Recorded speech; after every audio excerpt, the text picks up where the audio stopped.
Cold open question to kick us off for the Friday, May 17th edition of the Just Basketball Show. Wes Goldberg. We just got done watching a very lopsided, but very hyped up Nuggets at Timberwolves Game 6. Both home crowds have been awesome throughout this series, but I will tell you, Minnesota fans brought it on Thursday night. What is the best sports crowd? We can go outside basketball, outside the NBA. What is the best sports crowd that you've ever witnessed firsthand at a game you got to be actually at live? So this could be something you covered. You're a reporter, but also it could just be like, hey, I was 8 and we went to this thing and it was awesome. That's a great question. I would have to say the last year at Oracle covering those Warriors teams, with Steph, Clay, Kevin Durant, that whole group, there was definitely an energy to it. Oracle is, was one of the most famous arenas, and I think the fans those last couple of weeks, especially in the Western Conference Finals before the Raptors, before all the injuries and all that stuff, they really brought it, kind of knowing that this was sort of their last chance. For a lot of the people in the crowd, like it's probably their last game at Oracle, and so the atmosphere for, I think, that entire playoff run was electric. All right, I'll go outside the NBA for mine. I will never forget. This still takes the cake. I've covered the finals. I've been at all sorts of things. I was at the World Series last year, out of nowhere. Never thought I would be doing that. The D-backs somehow gave Arizona that little treat. But 2008 NFC Championship game. The Arizona Cardinals, the only time they've made the Super Bowl in their history. They were a wild card team. End up hosting the NFC Championship game because the other team on the opposite side of the bracket was also a wild card team. So it was like the two lowest seeds going head to head with the chance at the Super Bowl. So the Cardinals, being the higher one, got to host it. There's literally people crying in the stands. It's just really the embarrassment of you have such an awful team for so long and they finally do anything and people get emotional. But loudest that I can ever remember a room being that I've been inside of, and then the just atmosphere afterward of like the other kind of emotion. That's definitely mine. So second round, we didn't get anything like that tonight, but there you go. 3 things on that. Number 1, that's nice that you got to experience your football team do anything in the playoffs. It's been 20 years since the Dolphins even won a playoff game, so I don't know that feeling, and I would imagine I would also be crying if the Dolphins. I barely do. Made the AFC Championship. That was the Kurt Warner year, right? One of 2. Yeah, they made the Super Bowl that year, and next year they got killed by the Saints on the road. But yes. And you just informed me that the Diamondbacks were in the World Series last year. I had no idea. Baseball. Speaking of what your local teams have given you, they just gave you no reason to care, basically. Even though you wear a Marlins hat like half the time we're doing this show, it's kind of fraudulent. This is, I think, the first episode where I don't have it on. It's a cool hat. It's a cool logo. They gave that to you, if nothing else. All right. Coming up on the show, we'll break down the basketball side of Wolves Nuggets, and we're going to just bounce back and forth. Wes and I prep 2 takes apiece on everything else going on in the wide world of basketball. Let's go.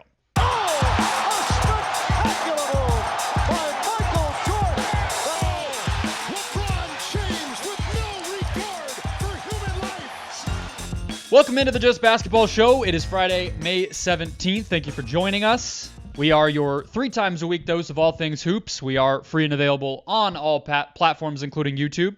Just hit that follow or subscribe button wherever you're getting us. We'll be here for you all throughout the playoffs, into the offseason, WNBA season, Cooper Flag season next year and beyond. We're also on social media. Follow us on X, Instagram, TikTok. Everywhere you are, we are pumping out content, news, analysis, videos, all that good stuff for you all the time. All right, Wes, so we're recording actually before the final buzzer of Wolves Nuggets because Michael Malone, the buzzer did sound. Michael Malone decided this thing was over, and rightly so. The Denver Nuggets just got smashed. This series is going to a Game 7, and Minnesota answered. Just like Denver answered 3 games ago, Minnesota now answered with a win of their own. And incredibly impressive stuff from a team that, has continued to surprise us all postseason. Anthony Edwards doing his thing, the defense locking in, and This series has delivered every single step of the way. What did you think of how this one went down? Yeah, you mentioned that Michael Malone decided it was over when he kind of threw the white flag in at the end there. I think the Timberwolves decided this thing was over in the first quarter with a 27-2 run with that Yeah. defense ramped back up. I mean, this was game 1 and game 2, right? That's what this Yep. game looked like. And the Timberwolves defense was smothering. It got Denver's offense out of rhythm. They were back to sending those early and often doubles to Nikola Jokic after Jokic torched them in game 5. They had Cat engaged defensively in a way that he really hasn't been engaged the last 2 games that the Nuggets have won when they've won 3 in a row.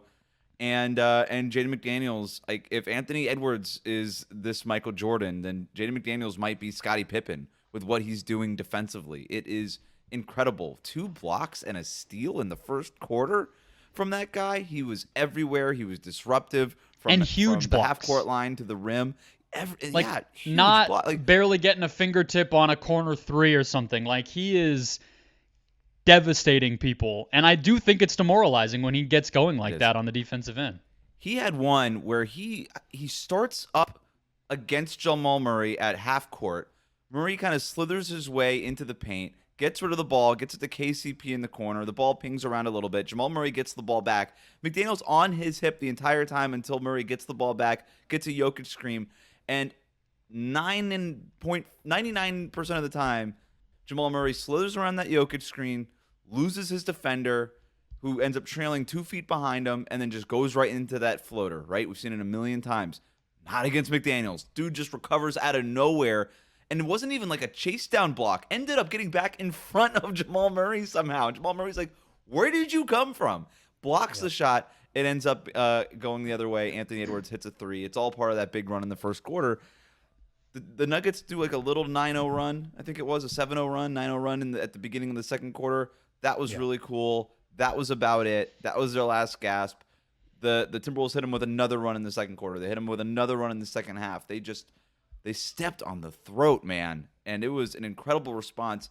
Something that you would expect from a team that's on the brink of elimination. You expected their energy to be higher than Denver's energy. I was a little surprised, and I'm curious about your take about it. It felt like the Nuggets were just ready for Game 7 almost as soon as this thing tipped off.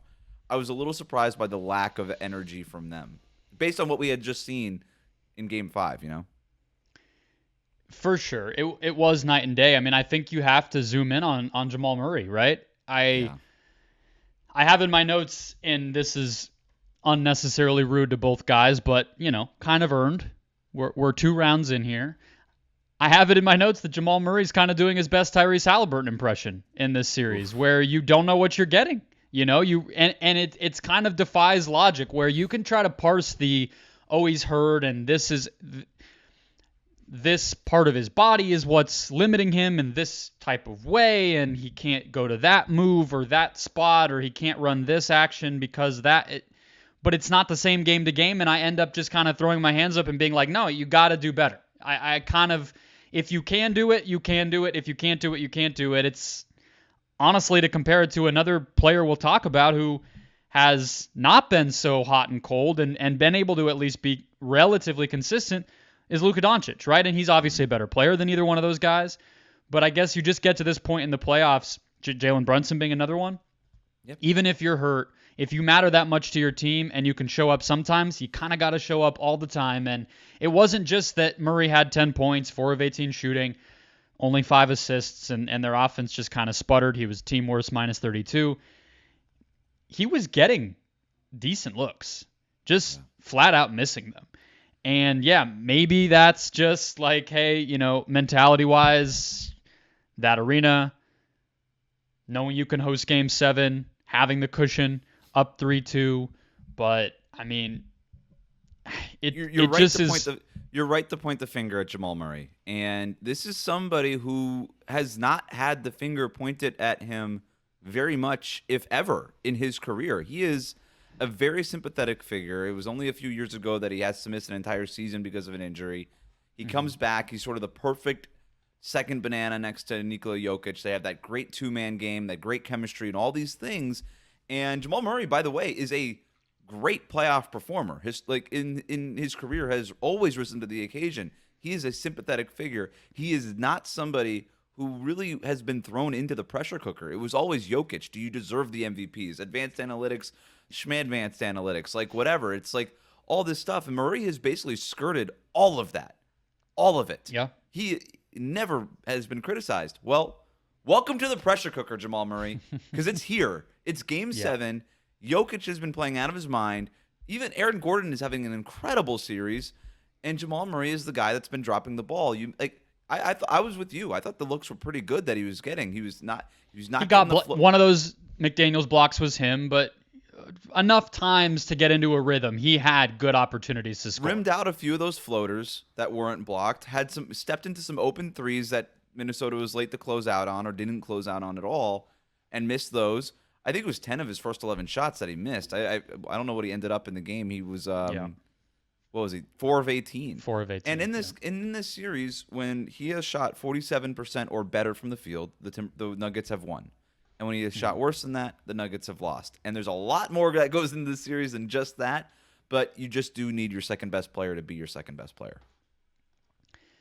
Yeah, the Wolves forced Denver into, I think, 4 or 5 turnovers in the first quarter. You mentioned that huge run. Ant has 14 points, and they're up 31-14 after that. I think, like, honestly, trying to wrap my mind around this game, Wes, I think we just kind of know the recipe now for what it's going to look like for Minnesota to win. I mean, in the playoffs period, but in this series specifically, right? It really is, like, obviously Ant needs to be an elite playmaker, whether that's a big scoring night, a big assist night, can go either way, but he has to be at his best. And then I think the execution of the offense is kind of the other part, and it's different guys who are going to step up each time. You know, in the first round, they got one Jaden McDaniels game. It was game 2. This series kind of feels like this was that, you know. They kind of got their Naz Reid game in the one that Rudy Gobert missed. What was that game? 2? 2. Cat, last game I actually thought he was fine. They lost that one. But he can come and go. You're going to get one hot shooting game from Nickeil Alexander-Walker, even better than the 3 of 5 that he had tonight. So as long as really one of those other guys steps up, Conley's kind of always going to be relatively consistent, and Ant's doing his thing. And then the defense just has to be...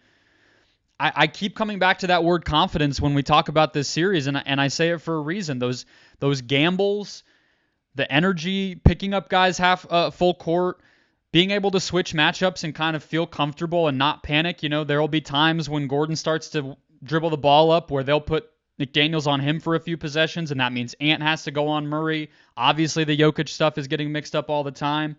The comfort and early tone setting that they're going to get, I think all of that, it just sort of clicks, and you know it when you see it. I think there's a reason in each of the games that they've won now, it's looked very similar. I think that's kind of how they have to win, and maybe that doesn't happen on the road in a Game 7 for a younger team, but I feel like based on what we've seen, I do think if those things happen, if Minnesota hits its stride and the Wolves get to their best, in this head-to-head, I do think their best is better than the Nuggets' best. It's just, can they get there? Because that's a lot of stuff that does have to go right, admittedly.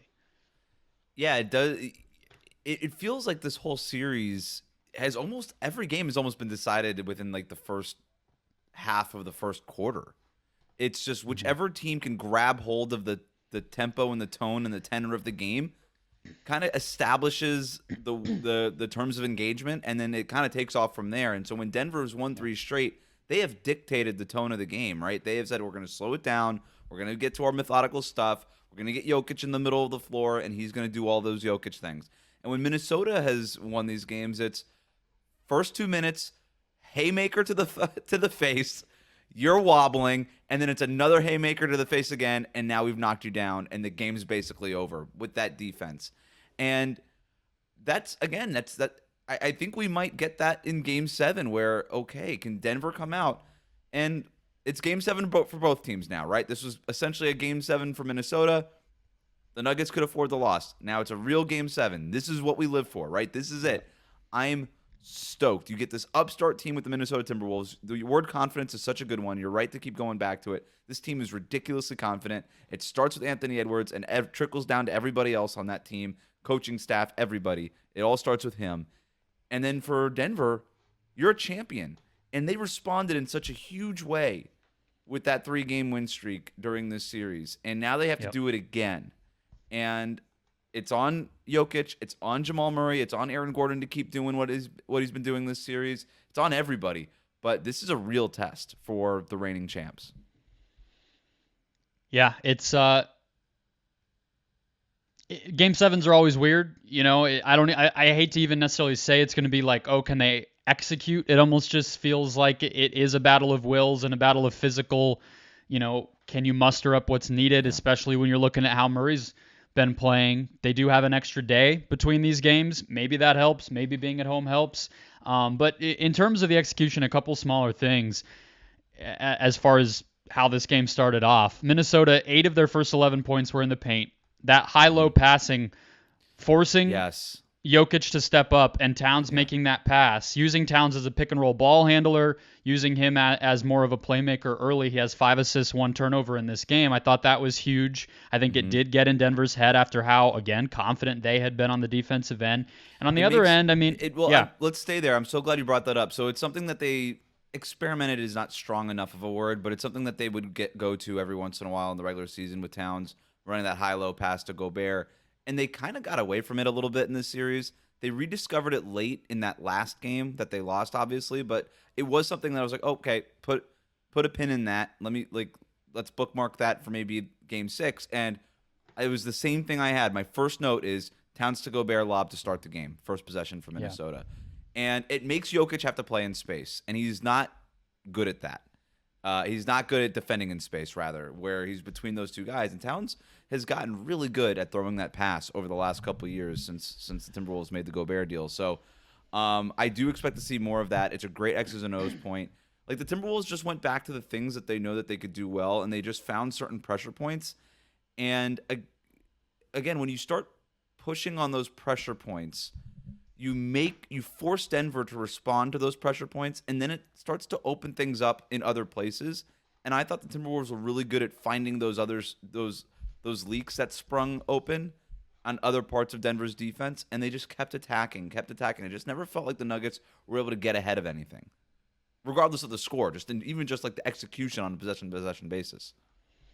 Yeah, on the other side, the only other little point I was going to make first, I mean, Denver, they kept flashing it up on the broadcast, so nobody missed it here. But it wasn't just, hey, the Wolves have like 7 starting caliber players, and Denver, their depth has been an issue. Their bench could not hit a shot. Brown, Jackson, and Holiday were a combined 1 of 17 from the field. Like, some of this stuff, it is just inevitable that you're probably going to lose a game where enough of these things go against you. But more schematically, and where I do think they kind of got off track, they were trying to basically turn Minnesota's aggressiveness against them, it felt like, where they were doing what I think a lot of teams wish they could do, but does actually take you out of your flow. And that's, I think, why Towns has been able to survive so often, of putting Porter through screens and really using him off the ball to try to make Towns defend in space and maybe get him in early foul trouble and all this stuff. Problem is, Porter got 1 back cut dunk, but they didn't get the ball to him every time. He missed a couple shots. He's 3 of 9 from the field in the game. And when Minnesota's stuff is clicking, you're only able to go up 9-2 and not build that really early lead, throw that huge punch early like we talked about. I do think maybe the Nuggets look back on that and go, yeah, it's nice. It's theoretically a good counterpunch, but is it really like what's going to win us games? And maybe they feel like that one kind of slipped through their hands a little bit, of like, why are we incorporating like our 4th best player as a featured thing early in a game when, we got to get our 2-man stuff really working if any of this is going to go right. It's such a great point. Jokic never really got going in this one. All the quick decisions, all like whatever, like even the passing. Miss me with the passing. I love the bull rushes from Game 5, just going right into Gobert's chest. And Minnesota, again, they built a wall a little bit higher up on the floor. Cat helping from the nail a little bit more often than them relying on the backline defender by the baseline. So that again, you built that wall a little bit closer to where Jokic is initiating stuff, and it takes him out of his. Yeah. I hesitate to He also say has to Jokic as want a to do first it, step, right? but it gets right. Like, I Yeah, mean, exactly. yeah. And so I don't know. I there's definitely things here. Like this was an extremely dominant Minnesota win. It doesn't help them win Game 7. It just You're forces not the going Game to 7. follow the lead of everybody else and just determine the series as over after every single game. That's been like what we're all doing to have fun all the I past know. couple of weeks. It's done, it's on, it's over, it's embarrassing, fake I'm gonna title, go on all a that. limb and It's say just it's not done until it's done. okay. The take Olympics Crazy. have been really, really good stuff. We'll save it our Maybe takes. just We got takes coming up. we do. The series just starting so soon with the home team losing. I feel like we didn't know what to do with ourselves just to have Right. that right there. But yeah, let's get to our takes. We're going to bounce around the other series, some of the other stuff going on in the world of hoops with 2 takes apiece here, Wes. And why don't you kick us off? I think you're going to maybe stay in the Western Conference. I hope so. Yeah, I'll stay in the Okay. West. I've got 2 Okay. takes. I got one East, one West. I'll stay in the West. Let's do it. It's insane to call this Minnesota versus Denver series the unofficial finals, and it's completely disrespectful to the Thunder and to the Mavericks. I think the winner of Mavs-Thunder could beat the winner of Game 7 Timberwolves Nuggets, and I don't want to discount that. I think if Denver wins, as we've seen with Anthony Edwards, they have a problem with guards. Quick guards who could take you off the dribble, and Dallas has that in Kyrie Irving. They also have a shifty guy in Luka Doncic who is going to stress test any defense and any defender. And then obviously the Thunder have it with Shai Gilgeous-Alexander. Denver's going to whatever problems Denver has with Anthony Edwards right now, they're going to have the same problems with those guys. Minnesota, the easiest way to break their defense is with a elite guard who can get past that point of attack, right? That's not something that Denver has. Even when Jamal Murray has an average game, the Nuggets look completely different in this series. So now you take Jamal Murray, who's been struggling out, and replace him with somebody like Luka Doncic, who's having an awesome playoffs. Shai Gilgeous-Alexander, who's been terrific. Kyrie Irving, who's been very good. That could put pressure on this Minnesota defense in a way that even this Denver offense hasn't been able to put pressure on them. So to me, the West is still wide open. And as much as we've learned about the Western Conference, I still have no idea who's going to come out of the Western Conference halfway through these playoffs. I agree completely. It's very interesting too, right? Where Denver, Minnesota, and OKC Dallas, you're basically having 2 teams that they're different, but they're very, very similar as far as style and identity goes. The 2, big teams that kind of want to play through their bigs and just pummel you. And then OKC Dallas is like, it's mismatch hunting. It's kind of who can get their transition game working, cross-matching, switching, a little more of all that modern stuff we like to throw around. So when we do get to the conference finals, whichever teams it ends up being, we're going to go back to a big clash. And that's part of why I feel like I'm not going to discount it, almost seeing how Denver or Minnesota would react to a more kind of small, finesse, athletic, physically overwhelming in a different way type of matchup is going to be really interesting. One of the things, though, that I had in thinking about Dallas OKC is this goes back for a while with the Mavs. Obviously, they didn't make the playoffs last year, but they tend to play these lopsided games in either direction. Now, this series hasn't been quite that way. Game 4, obviously, the Thunder come back after Dallas had a big lead, but you had a 12-point game in Game 5, a 22-point game in Game 1, 9-point game Game 2. It feels like so much is dependent on Luka making his step-back 3 and getting into a scoring rhythm early. And so just kind of, I guess, forecasting that series out a little bit and adding him to this assortment of guys where it's like, do they have it? Do they not have it? It's a lot of pressure. I don't know. It just feels, to even think about what a conference finals could look like, I almost feel like obviously Dallas has a better chance to win this series, but OKC might have more legs and just more in them left to make the finals and beat one of those other teams, even if I think Dallas is better. Does that make sense? I get where you're coming from.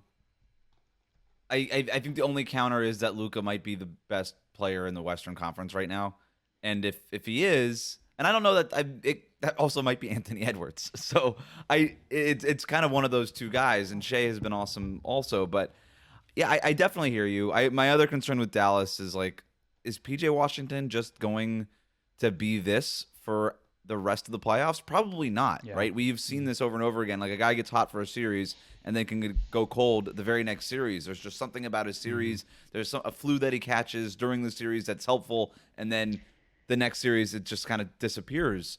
And in Game 5, he didn't really have it, right? 2 of 7 from the field. So I don't know if that's a sign of things to come, but not great.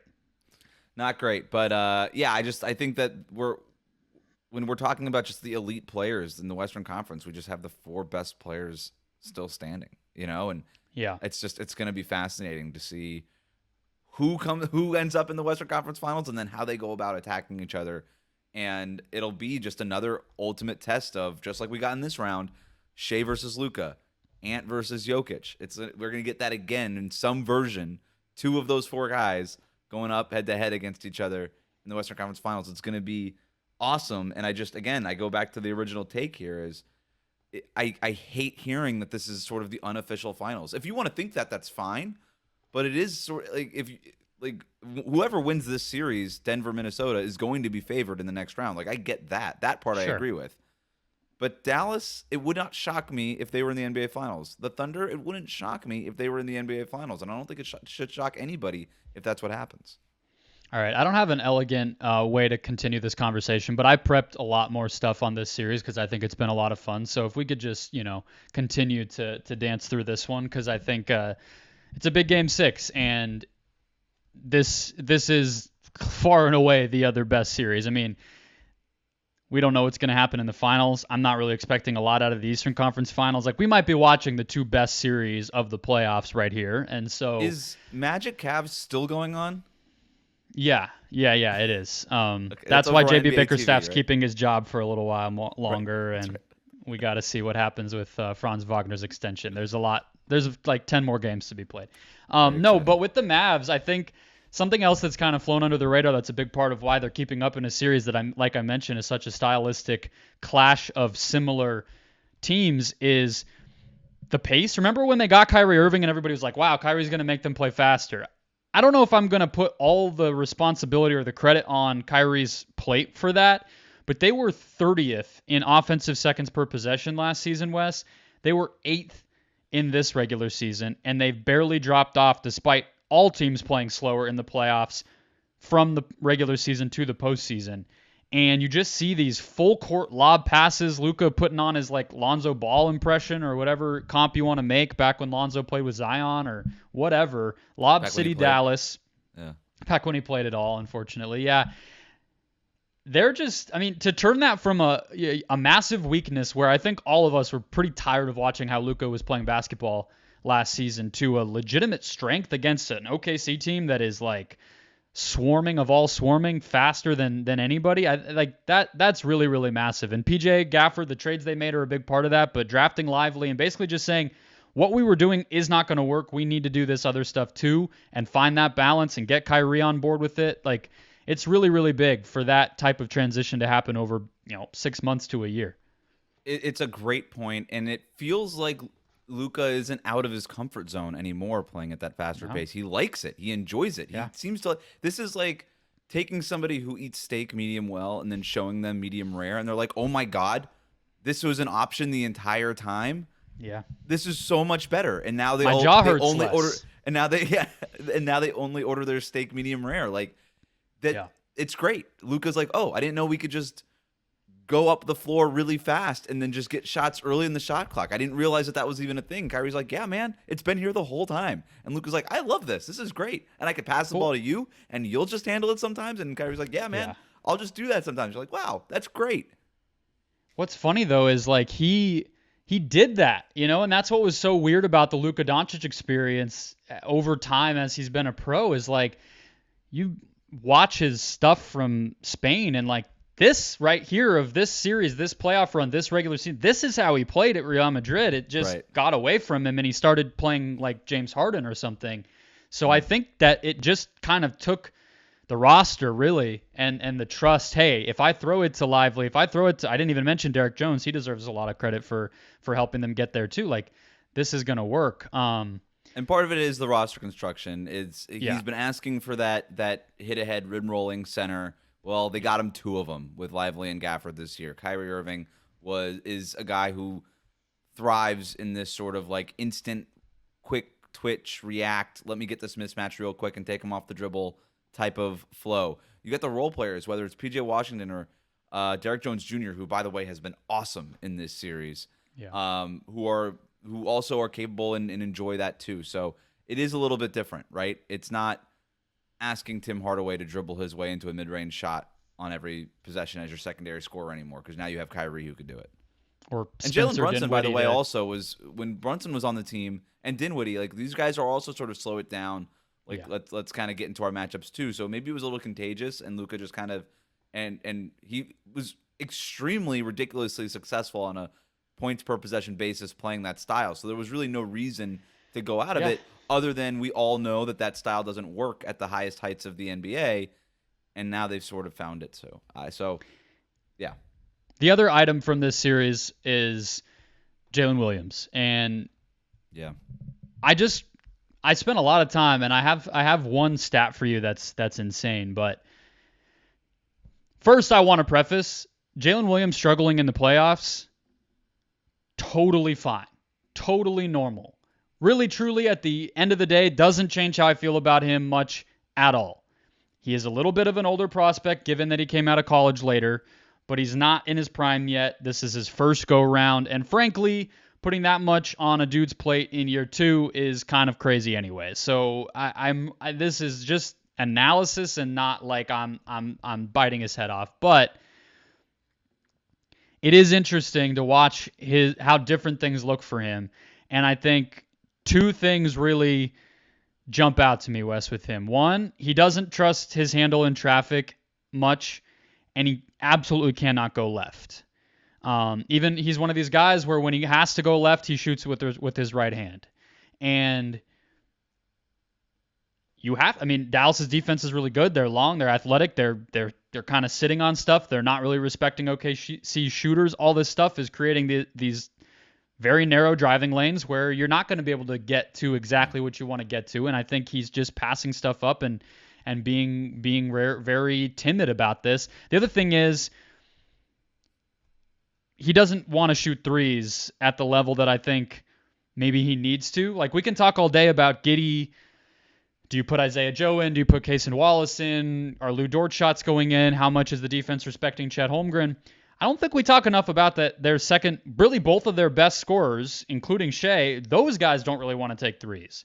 Right. And again, like, they could win the series. We just said they could go to the finals. So but I think it is part of why you feel like their offense gets so bogged down. This offense just doesn't feel like it's generating a lot of wide open shots right now. And so that's not easy, but there are ways around it. The stat that I had for you, though, is J-Dub. Only one contested three all playoffs attempted. Yeah. Regular season, only 8. So this isn't even that much of an anomaly. He does not take contested threes. He wants to drive, but he can't drive right now. So it's just resulting in these dead possessions. And I really think you're seeing it where he's not that secondary option they really need. Yeah, to kind of combine the 2 points where he doesn't want to go left. He has a hard time dribbling going to the left side. He wants to go right, but he also doesn't want to take threes, and he really doesn't want to step back or take any of those contested, tougher looks. There was a possession, I think it was in the last game, where he starts left, floats to the right side of the floor, gets sort of shoved back out to the three-point line, and then just doesn't really know what to do with the ball. So it was like the worst-case scenario for both of the things that he doesn't want to do, and he ends – it might have been the one he took. I don't know, but I think he ends up passing out of it or trying to drive and draw a foul or something like that. But he does need to figure out a spot on the floor that he can get to. You don't have to figure out all these things out right now, like you said. He's young. It's not really a big indictment on who he is as a player, but you would like to see him figure it out, because I think part of the reason you are the Oklahoma City Thunder and you make the playoffs and you're the number 1 seed and all these things is you want this stress test. And part of the stress test is that you grow from it, regardless of the result of this postseason for you. And so you'd like to start seeing some of that happen. And it's going to be valuable no matter what happens for OKC, but it would be nice to see, like, over these next game or two or whatever it is for Oklahoma City, to see your young stars adjust in real time would just make you feel a lot better about this thing going forward. Not that you can't feel good about it now, but I think you understand what I'm trying to say here. Yeah, they have this cool thing where J-Dub and Shea are so similar. And you're just seeing the limitations, I think, where it's like, okay, well, they're not going to be exactly the same guy. So Shea kind of took his lumps and figured it out. J-Dub, it's like he also doesn't get to the line much, which is a big difference from Shea. Okay, what's it going to look like for him? But, all right, can I throw my other take at you, or my first take at you? Yeah, one last point on this. This is going to be a little controversial, but Jalen Williams averaging 6.2 made field goals per game in the second round. He's averaging about 3 times as many barks per game. Maybe stop with the barking. I think just until you start playing better. Yeah, all right. I can't believe I'm doing like old guy radio, but I'm like, you know what? He also posted on his Instagram story a clip of Al Pacino in, honestly, this is probably embarrassing, but in a movie that I could not place, with some very big words. Apparently he has like a Finsta, like a second Instagram account, and he posted it there, but everybody knew it was him, so I'm not really sure. But it was talking big. And it's like, okay, maybe take a look at your stats before, I don't know. Well, I like the confidence. Back it up in this game. All right. Yeah, your next take. Go ahead. Okay, so this one will be a little quicker. So Caitlin Clark had her home debut on Thursday night, and it was ugly. I turned it off when the NBA game started, which I might have done anyway, but it was out of reach easily by then. Regardless of, she's not playing great through 2 games, and there's definitely going to be a learning curve. I found myself, Wes, thinking about Victor Wembanyama. Mm-hmm. Very different, given that he's a big and skill development, like even miles ahead of where she was. But I think in both situations, I think both teams kind of misread how ready they needed to be with the infrastructure around it. And I feel like we maybe have to just relearn this lesson over and over and over. And maybe there's no way to go from bad enough to get the first pick to good enough to support your best player if they are that good so quickly right away in year one. But can we try a little harder to do that? Can we try a little harder to flip it from awful to decent? Because it just sucks to watch these players be kind of held back. These generational talents where it's like, nobody can feed them the ball. Why are the turnovers here? And again, it's not 1-to-1. Vic is a better prospect than Caitlin was, but we just went through this for a year in San Antonio. I don't know if I can do it again. So in the NFL, you see this all the time. You get the blue chip stud quarterback on that rookie scale contract. You build the team out around that quarterback, and you go from there. And you're like, great, we got a cheap quarterback, and so we can afford to build out the rest of the roster with higher level players that could support our young quarterback. We can go get him a tight end, a wide receiver, a running game, a good left tackle, whatever it is. There's two reasons why you can't really do that in the NBA or in the WNBA is because the timeline is a little bit different. Free agency is always and forever going on in the NFL, and the draft just sort of is plopped right in the middle of it. And in the NBA, it's a little bit different. You go draft and then free agency, but that should actually help you. The problem is that you have a draft lottery. This is the problem with the draft lottery because you can't really plan for that stuff ahead of time because you don't know if you're going to get the first pick. So you can't spend like the trade deadline on being like, all right, let's start selling off parts. Let's make sure that we're ready to go. Let's go get this guy that we think we're going to get because we know we're going to get this player in the draft because we're going in that direction. It's really hard to do that, to sort of plan, because you might end up like the Pistons and be like, well, we thought we were getting the number 1 pick. We ended up with the 5th pick. Or you could be the Hawks and you're like, we thought we were picking 10, and now we're picking number 1. And it's harder to plan around something like that. So, but obviously in basketball too, with the different positions, like it's like, okay, well, we didn't know we were going to draft a center, and now we have this other center. So it could be tough. But there and that's where the Fever kind of got lucky, actually. Yes. They drafted a center last year, like a generational anchor on the defensive end who can rebound and score inside and everything. And then they get the point. So like it should theoretically work. And I think it will. And, training camps are quick, and Caitlin just got done playing a full season, asked to play another season. There's a lot of factors in it, but yeah, maybe this is also just me kind of continuing to rail against what Greg Popovich did, the atrocities he committed on the Spurs basketball court this season. Because just looking for any end, just trying to always looking a way to bring up old stuff. It is what it is. All right, what's your next one? We'll stick with the offseason here as a theme. I don't think the Cavaliers should trade Donovan Mitchell. And we are in such a rush when a guy says, I'm not going to extend, to just immediately trade that player.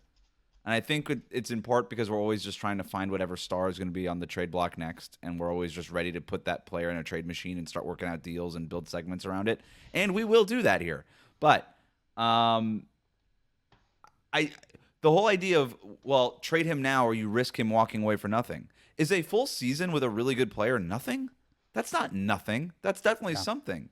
And if you're the Cavaliers, trading away your best player after a season in which you got to the second round of the playoffs, you did push the Celtics a little bit, and then Donovan Mitchell got hurt. You're not winning. You weren't going to win that series, but there's still a lot to like there, and there's other ways to sort of retool around Donovan Mitchell. Maybe you get a new coach, like whatever. You could trade Garland or Allen for pieces that just work a little bit better. Evan Mobley leveled up in this postseason, and that's not something to just forget about, and should be a factor going forward. But if the offer isn't good enough, like, it shouldn't just be Cavaliers open up the phone lines, sell Donovan Mitchell to the highest bidder. I have a rule. If you're going to trade a star talent, you better have a chance at bringing star talent back. And Austin Reeves is fine, but he ain't a star talent, dude. And it's like, if the Lakers have the best offer and it's Austin Reeves, Rui Hachimura, and 2 first-round picks that nobody cares about in 10 years or 6-7 years from now, that's not good enough for me if I'm the Cavs. And I would rather just say, you know what? We'll call your bluff. We'll run it back for another year. We'll see what we can do. And even making it a push to the Eastern Conference Finals, getting yourself a chance to come out of the East, that is worth it. That is worth going after. And by the way, if your season tanks early in the year and you know that it's not going anywhere by January, February, you could still trade Donovan Mitchell by the trade deadline. But if I'm the Cavaliers this summer and I'm not getting a legitimate star talent back, if this isn't Paul George, trading Paul George, and I'm getting Shai Gilgeous-Alexander back, if I'm not getting something like that as a piece, sure, I'm cool just being like, you know what? Screw it. We'll hold on to Donovan Mitchell. And everybody's going to be, well, you risk him walking away for nothing. I'll be like, great. I don't care. We still get a full year, October to potentially June, with Donovan Mitchell playing basketball. And he's a good player. Yeah, and I think the consideration, right, especially with the fact that the rest of this foursome of players that we know don't fit in him, Garland, Mobley, and Allen, the fact that Mobley and Garland are so young, I think, is part of what could give that front office pause, or it could give an outsider pause in just blowing that whole situation up, because it's like, well, if you were to get rid of Mitchell, you still have this kind of golden parachute for yourself. But I look at that and I say, well, I think most people, including seemingly the Cavs, based on an Athletic article that dropped right after their season ended, feel like Mitchell and Mobley is the duo, is the pairing that makes the most sense. That's what got them here in terms of winning that game 6 and 7 and being competitive through the first part of this Boston series. So it could be just as likely as Garland could pull you back out of this post-Mitchell thing if you ended up trading him. Could also be selling high on Garland and getting the last bit of value in a trade for him that you could ever get. I'm not convinced Darius Garland is going to be that thing to rescue you if Mitchell runs away. And Allen, he's not. He's a good player. He's not a needle mover, right? No, Mobley, because look what they were before, right? Player. Right, exactly. Yeah, and so plus Allen, it's like he's in his prime. He's a proven commodity. I think a lot of teams would be made better by getting Jared Allen. So I think you can get decent stuff. And I think what excites me, if I'm Cleveland's front office, what excites me as a basketball fan looking at that situation, Wes, is I don't think it'll be that hard to give him next season the best situation roster-wise he's ever had in his career. Because, look, I mean, it gets into the Rudy Gobert messiness and very, like, big picture kind of nonsense stuff about their playoff failures that's almost not worth relitigating.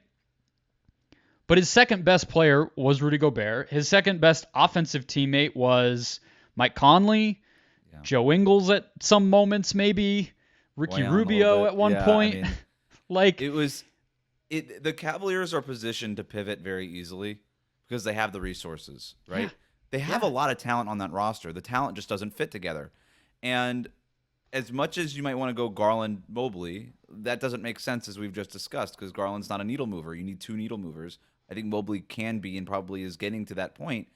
And then Donovan Mitchell certainly is. Dude scored 70 points in a basketball game this year, 50 points in a playoff game this year. He was the best player on the court for that Cavaliers-Celtics series when he was healthy. Like, that guy is a needle mover. And you could trade Garland. You could trade Jared Allen if that's the decision that you want to make Mobley a full-time center. By the way, Allen sidelined for that last game. Evan Mobley, 33 points against the Boston Celtics. That doesn't mean he's not going to do it every game, but the guy's got skills, and I think he plays better in space, and I think we all know that. So I got a 3-team trade for you. okay. All right, and we'll do that, and then we'll move on to your take. Cleveland, San Antonio, and Washington. Cleveland gets Kyle Kuzma, Keldon Johnson, and Trae Jones. San Antonio gets Garland, and then Washington gets Jared Allen. So now if you're the Cavs, you've got Donovan Mitchell at point guard. Whether or not he signs the extension, I don't care. You're still under contract for a year. Come back, buddy. You got Mitchell at point guard, essentially. Struce at shooting guard. Mm-hmm. Keldon Johnson probably at small forward. We'll see what happens with Isaac Okoro. Does he come back or not? Maybe you could put somebody else in that spot. I like Keldon Johnson there. You got Kuzma at power forward, and then you got Mobley, and then you still got Trae Jones, Karis LeVert, Dean Wade. You got all those guys available coming off the bench for you. I kind of like that build a little bit more. What do you think? Yeah, I like the 3-team aspect of it because San Antonio, we know that they could be interested in Garland. They don't exactly have a lot of stuff that I think makes any team a lot better. They don't have a lot of salaries, so I like the Kuzma aspect. But that speaks to one of the things that I think keeping Mitchell and trading Garland can do for you is make you a bigger team. Even though, okay, yeah, you're stepping down from Allen to Mobley. I don't really care about that so much.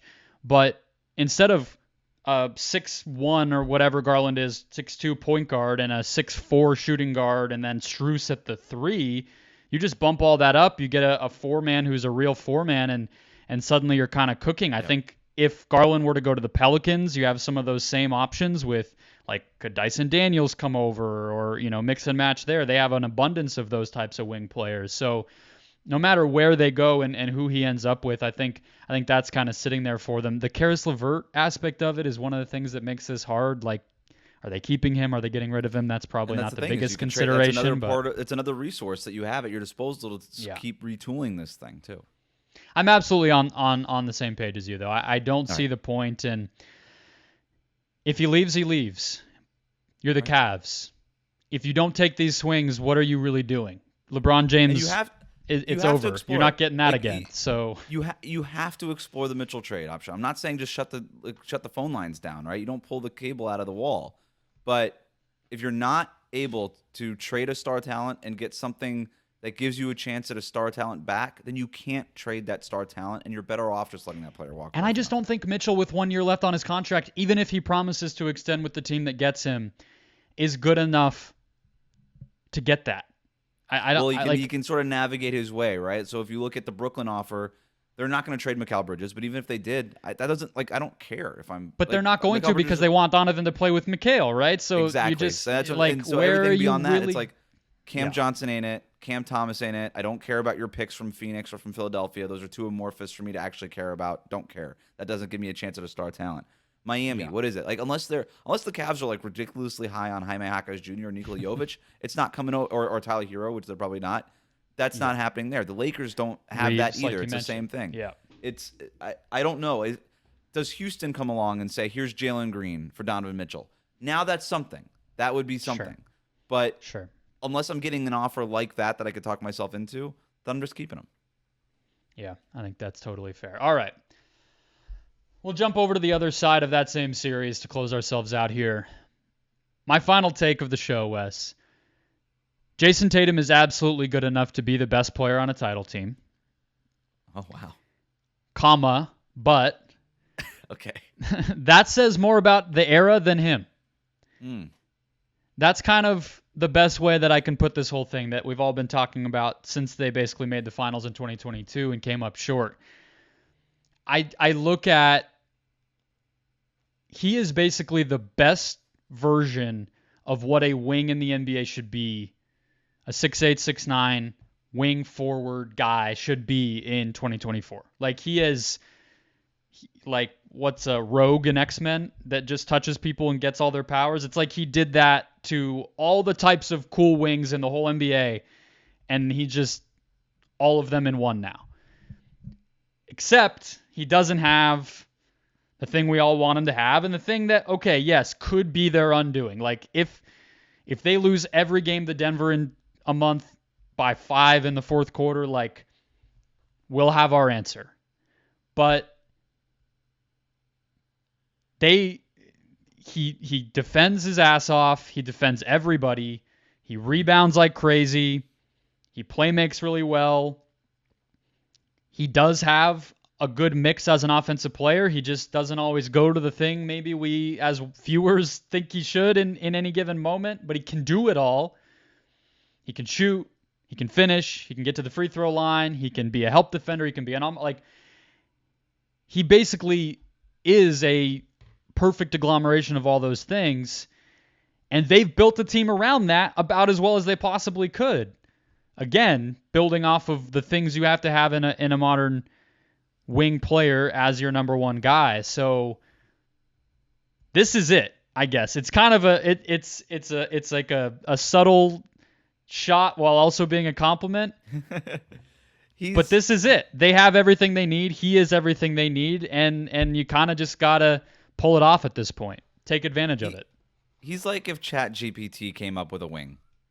Yeah. You know, he's an AI-generated wing player. And like those Google Pixel commercials they're showing on all the playoff games right now. Like, we just kind of like traced in different components. Right. Yeah. You know, I heard this the other day, and I actually really liked it. He feels like a Scottie Pippen without a Jordan sometimes. And that's a really good player. It's a Hall of Famer. I don't know that Pippen never would have won a championship by himself. And the Celtics are trying to overwhelm opponents with their ensemble cast of talent and the fact that they're going to shoot a ton of threes and they're going to win the math problem every single night. That also gets them into trouble sometimes. I think, to me, Jayson Tatum, my biggest hang up with him, and it's why I'm still skeptical, is he's almost too efficient.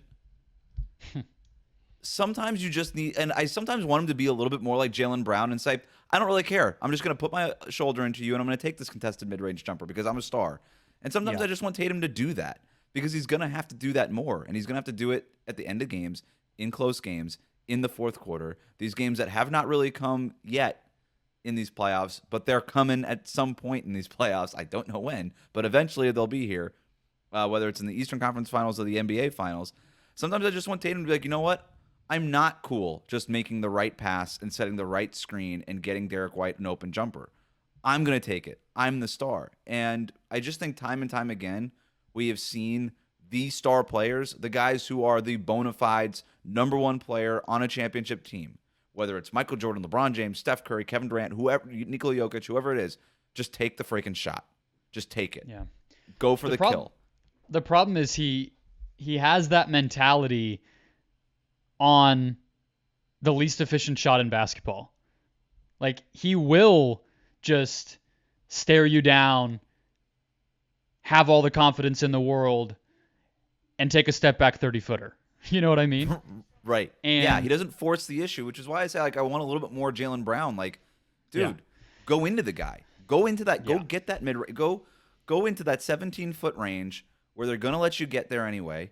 Stop, put your shoulder in, and then use that size and that wingspan and that standing reach and just shoot over somebody. And I would like to see more of that. I want just more oomph. Make me feel something, Jayson Tatum. You know what I mean? Like, he's just an AI-generated wing, and he's a great one. But he doesn't move the soul in any kind of way. You know what I mean? Very AI-like in that way as well, lacking a little human touch, I guess. But right. I think, but it's like part of why I said kind of the era part of that, though, is like we have kind of seen it before. And like, I'm not going to be breaking any new ground on the types of players that I point out here. They're the ones that weren't the best player or close to it in the NBA, and their team won a championship. But like, I even think of, so obviously there's like '04 Billups or 11 Dirk or whatever the case may be. But a couple that I think came to mind that maybe aren't always discussed. '08 KG, better player than Tatum. I think we would all agree, but similar in that he could have, 18, 7, and 4 with 2 blocks and 2 steals, and you feel like he was the best player on the court. And like at that point in time, you kind of needed that bigger 4 who could do a little bit of everything. And he was able to fill in there. And then 2014 Kawhi would be kind of another similar one, right? Where it's like, one, you just needed somebody to directly guard LeBron James, who was the best player in the world by a mile at that point, and even to guard Durant, which they had to do to get to that championship. But it was like, that was kind of the peak of the, the Shane Battiers and the Trevor Arizas and, that guy's like crazy valuable. We probably should be doing more of that. And I guess that kind of leads us to where we are with Tatum in a way. But Kawhi was the best player on that championship team in a group that was really built where he was able to shine and do what he did. He had a huge rebounding series, similar to what Tatum often does with this group, and, was able to kind of just fill in the gaps. Now, those situations aren't perfect, right? There's no Paul Pierce or Ray Allen on this team. There's no Tim Duncan or Tony Parker on this team, but I guess it's like if Scottie Pippen also had like James Worthy and Gary Payton and like exactly. A bunch of the best of the other things also team, all at the same time. This team can win the championship. I just don't believe in it yet. They're going to have to make me believe. Like, your net rating is really cool, dude, but it doesn't make me believe. I need to believe. Because the thing with Billups, that dude was an MFer, right? Yeah. Like, yep. The thing with and everybody, so was Kawhi. Dirk was an MFer. Kawhi was like a weird. He was literally AI generated, but like deep inside all of the mechanics and the robot parts, he's an MFer.